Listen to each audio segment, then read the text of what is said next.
bonsoir chez vous. Dites-moi, comment vous interprétez le fait que l'ensemble des ministres se retrouvent en train d'aller chercher à être députés dans des circonscriptions?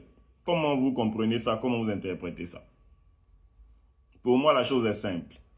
Ça veut dire que la personne qui contrôle l'exécutif en Côte d'Ivoire contrôle aussi le législatif. Pourquoi? Les ministres font partie du pouvoir exécutif. Ils font partie du gouvernement.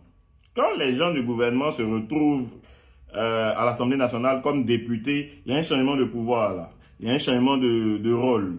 Parce qu'ils commencent à avoir la possibilité d'intervenir aussi sur les lois. Ils commencent à avoir la possibilité de pouvoir légiférer.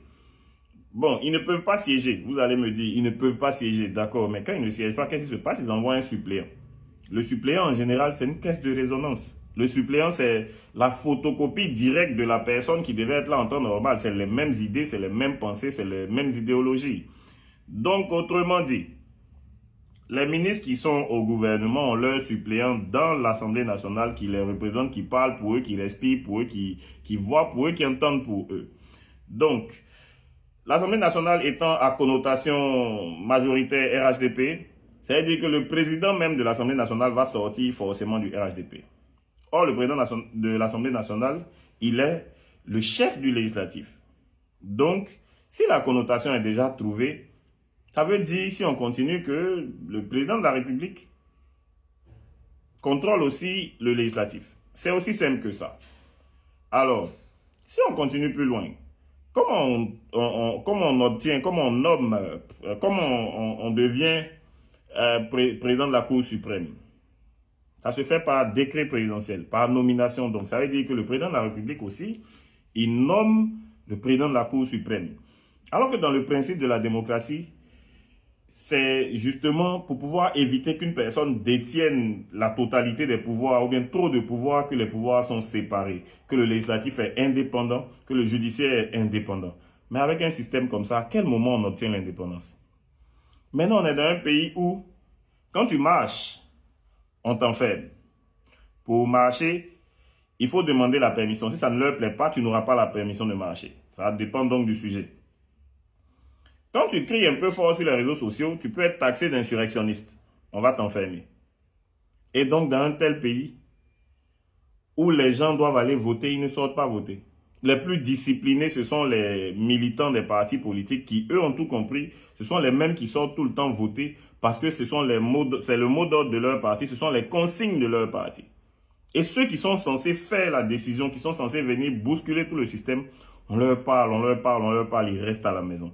Alors, si vous n'avez pas la possibilité de marcher pour contester quoi que ce soit, si vous n'avez pas la possibilité de pouvoir parler fort sur les réseaux sociaux ou ailleurs, sans qu'on ne vous dise que vous êtes en train d'appeler à l'insurrection, qu'est-ce que vous avez comme moyen de pouvoir contester une décision gouvernementale? Il n'y en a pas. Parce que le vote même, vous ne participez pas. J'ai entendu beaucoup de choses pendant ces élections. Non, de toutes les façons, ça ne va rien changer. On vote, rien ne change. Et les gens restent à la maison. Et comme malheureusement le vote n'est pas obligatoire en Côte d'Ivoire, donc on se retrouve en train d'avoir les mêmes personnes au même poste. Ils savent exactement ce qui va se passer. Or, nous, quand on essayait d'entrer, c'était pour essayer de bousculer ce système-là et puis le faire changer. Et les gens qui auraient pu être la solution à ça sont restés à la maison. Donc, l'adage qui dit, ou la phrase ivoirienne qui dit qu'on a les dirigeants qu'on mérite, elle est toute trouvée, elle est fondée et puis elle est juste. Parce qu'à la réalité, si ceux qui contrôlent l'exécutif ont tout compris, c'est parce qu'ils ont vu dans vos comportements que vous ne sortez pas voter. Donc, il suffit qu'ils se déploient un peu, ils récupèrent tous les postes à caractère un peu particulier et puis ils gèrent tous les niveaux. Voilà dans quoi on est. Et la seule arme qu'on a, la seule possibilité qu'on a de mélanger les choses, les gens ne s'en servent pas. On est descendu dans les quartiers. Et encore, petite parenthèse, je ne veux même plus entendre quelqu'un traiter les corps habillés de corrompus ou bien traiter les enseignants de corrompus parce que le peuple lui-même, il est corrompu. Combien? Au moins 2000 personnes ont demandé l'argent pour pouvoir aller voter. Ah, j'ai ma carte d'électeur, mais je n'ai pas de transport. On fait comment? Ah, j'ai ma carte d'électeur, mais toi-même, tu sais, c'est donnant. Si tu veux que j'aille voter, il faut faire. Ça, c'est de la corruption. Les personnes qui vous ont donné l'argent, là, vous allez les revoir dans 5 ans. Dans 5 ans, Parce que tout l'argent qu'ils vous ont donné là, ils doivent aller se faire rembourser.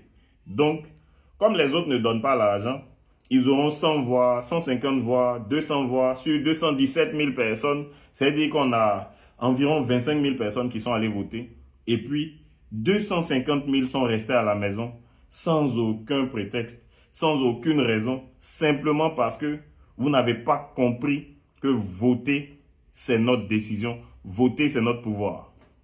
C'est dommage, mais c'est comme ça. On va subir pendant 5 ans. Et si d'ici là, vous ne comprenez pas, vous allez vous plaindre, ça ne changera rien parce que au lieu de se plaindre, on agit et pour agir, on vote. Je vous remercie.